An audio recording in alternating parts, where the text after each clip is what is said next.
मदे जी वेझो हथियारबंदनि ॻोठ ते चढ़ाई करे ओताक ते सुतल ॿिनि ॼणनि खे क़तलु करे छॾियो आहे। जॾहिं फायरिंग सबबि हिकु ॼणो ज़ख़्मी थी पियो। 20 मैल थाणे जे हद में कलोड़ा बिरादरी जे हथियारबंद माण्हुनि ॻोठ ते हमिलो करे आशिक़ मंगणेजो जे ओताक ते सुतल महिमान अली नवाज़ खुरूस ऐं मोहरम अली मंगणेजो खे क़तलु करे छॾियो।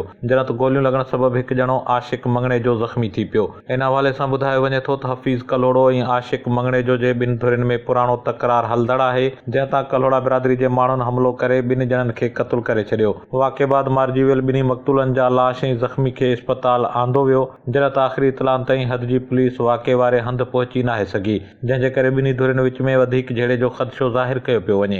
इंतहाई अफ़सोसनाक ख़बर खां तव्हांखे आगाह कंदा हलूं त मदे जी भरिसां 20 मैल थाणे जे हद में कलोड़ा बिरादरी जे हथियारबंद माण्हुनि आशिक़ मंगणेजो जे ओताक ते हमिलो करे निंड पियल महिमान अली नवाज़ खुरूस ऐं मोहरम अली मंगणेजो खे क़तलु करे छॾियो आहे। जॾहिं त फायरिंग में ओताक मालिक आशिक़ मंगणेजो ज़ख़्मी थी पियो। वाक़े बाद मारिजी वियल ॿिन्ही ॼणनि जा लाश ऐं ज़ख़्मी खे इस्पताल मुंतक़िल कयो वियो। जॾहिं त इतला बावजूद 20 मैल हद जी पुलिस वाक़े वारे हंधि पहुची नाहे सघी, जंहिंजे करे ॿिन्ही धुरियुनि में वधीक झेड़े जो ख़दशो ज़ाहिर कयो पियो वञे।